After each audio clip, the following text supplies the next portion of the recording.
Hello bachon, let's read the question. The question says the hypothetical reaction A2 plus B2 is giving 2AB follows the following mechanism. In first step, A2 is dissociating into two atoms A and it is a fast step. And the second step, A atom is reacting with B2 molecule in a slow step and giving AB and B, and then A atom and B atom are reacting together in a fast reaction forming AB. The order of overall reaction is option A 0, option B 1, option C 2 and option D 3 by 2. So before going into the solution, let us discuss the key concept of the question. The key concept of this question is that rate law is a thing which is always determined experimentally. तो जो rate law होता है उसमें हम rate को relate करते हैं with the concentration of the reactant. Suppose एक रिएक्टेंट ए है जो कि प्रोडक्ट में कन्वर्ट हो रहा है, तो उस ए के ऊपर ए की कॉन्सेंट्रेशन के ऊपर रेट किस तरह से डिपेंड करती है। Suppose A to the power x की तरह से डिपेंड करती है, x is the order with respect to A. तो ये होता है रेट लॉ, और रेट लॉ जो होता है हमेशा एक्सपेरिमेंटली डिटरमाइन किया जाता है, यानी ऑर्डर ऑफ रिएक्शन जो होता है वो एक्सपेरिमेंटली डिटरमाइन क्वांटिटी होती है। और जो एलिमेंट्री रिएक्शंस होती हैं, एलिमेंट्री रिएक्शंस मींस वो रिएक्शन जो कि एक ही स्टेप में कंप्लीट हो जाती हैं, तो उन रिएक्शंस के लिए हम जो बैलेंस केमिकल इक्वेशन में हम रिएक्टेंट्स दिए हैं उनके बेसिस पे हम रेट लॉ निकाल सकते हैं, बट डिटरमाइन वो भी केमिकल एक्सपेरिमेंटली ही होगा, लेकिन we can take the reactant from the balance chemical equation at least. और जो कॉम्प्लेक्स रिएक्शंस होती हैं, कॉम्प्लेक्स रिएक्शंस मींस जो कि मल्टीपल स्टेप में होती हैं, उनके जब हमें रेट डिटरमाइन करना होता है तो हम वो स्टेप रेट डिटरमाइनिंग स्टेप मानते हैं जो कि स्लो स्टेप होती है। और दूसरी एक चीज ये होती है, जब भी हम रेट लॉ डिटरमाइन करते हैं तो कोई भी इंटरमीडिएट जो होता है वो रेट लॉ में नहीं आता है। अगर वो इंटरमीडिएट किसी तरह से रेट लॉ में आ भी रहा है तो वो हमें रिप्लेस करना होगा उसकी डिपेंडेंसी ऑन द रिएक्टेंट देख के। तो इन दो तीन बातों को ध्यान में रख के हम इस क्वेश्चन का कंप्लीट सॉल्यूशन देखते हैं। तो हमें जो मैकेनिज्म दी है वो दी है, जब फर्स्ट स्टेप है उसमें A2 molecule is decomposing into 2A atoms और it is a fast reaction, fast step। ये step 1 है।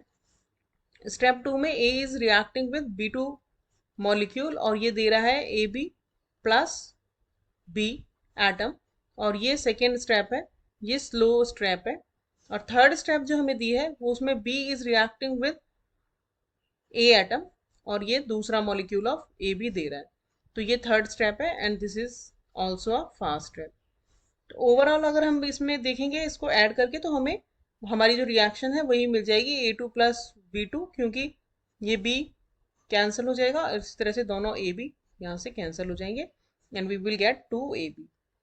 तो दैट मीन्स A एटम और B एटम जो बने हैं ये हमारे इंटरमीडिएट्स हैं, because they are coming in between the reactions and they are not neither the reactant nor the products. अब जैसा कि हमने की कंसेप्ट में देखा है, फास्ट जो स्टेप्स होती हैं उनको हम रेट लॉ में कंसीडर नहीं करते हैं, तो रेट लॉ में हमारी सिर्फ स्लो स्टेप ही पार्टिसिपेट करेगी और यही होगी हमारी रेट डिटरमाइनिंग स्टेप। तो that means rate will depend on this step only. तो रेट हमारी क्या हो जाएगी, रेट हो जाएगी rate is equals to K concentration of A atoms and then concentration of B2 molecule. अब इसमें से जो B2 है ये तो रिएक्टेंट है, लेकिन ये क्या है हमारा इंटरमीडिएट, और इंटरमीडिएट हमने बताया था कि की कंसेप्ट में कि it can not be present in the rate law. तो इसको कैसे हम रिप्लेस कर सकते हैं, इसे हमें रिलेट करना होगा विद द रिएक्टेंट। अब रिएक्टेंट ये कहाँ बन रहा है, ये बन रहा है पहली स्टेप में। तो पहली स्टेप क्या है हमारी, A2 is giving 2 molecules of A, sorry 2 atoms of A। तो यहां से अगर हम देखें तो इक्विलिब्रियम कांस्टेंट इस रिएक्शन का क्या हो जाएगा, इक्विलिब्रियम कांस्टेंट होता है प्रोडक्ट की कॉन्सेंट्रेशन डिवाइडेड बाय रिएक्टेंट की कॉन्सेंट्रेशन। ये हो गया हमारा इक्विलिब्रियम कांस्टेंट। तो इधर से हम कह सकते हैं कि A2 की जो कॉन्सेंट्रेशन स्क्वायर है A एटम की, that is equals to K equilibrium concentration of A2 molecule, और concentration of A is equals to K equilibrium A2 की कॉन्सेंट्रेशन टू द रूट। अब इस वाले को इधर से हम, अब यहां से जो एक की A एटम जो इंटरमीडिएट है उसको हमने रिलेट कर दिया विद द रिएक्टेंट। अब रिएक्टेंट इसको हम रिप्लेस कर सकते हैं रेट लॉ में। तो अब हमारा रेट लॉ क्या आ जाएगा, rate is equals to K into under root K equilibrium under root concentration of A2 का A2 and concentration of B2। ये दोनों ही कॉन्स्टेंट्स हैं। इन दोनों को हम समझेंगे एक अलग नया कॉन्स्टेंट ले सकते हैं। तो जो रेट ऑफ फाइनल हमारा हो गया वो हो गया A2 to the power half and B2 concentration. तो ओवरऑल ऑर्डर क्या हो गया? ऑर्डर होता है रिएक्शन का sum of the power of the concentration terms. तो कॉन्सेंट्रेशन टर्म के पावर का सम करेंगे तो ये आएगा 3/2। तो दैट मीन्स हमारा करेक्ट आंसर हो गया option D. Hope you understood the solution well. Thank you.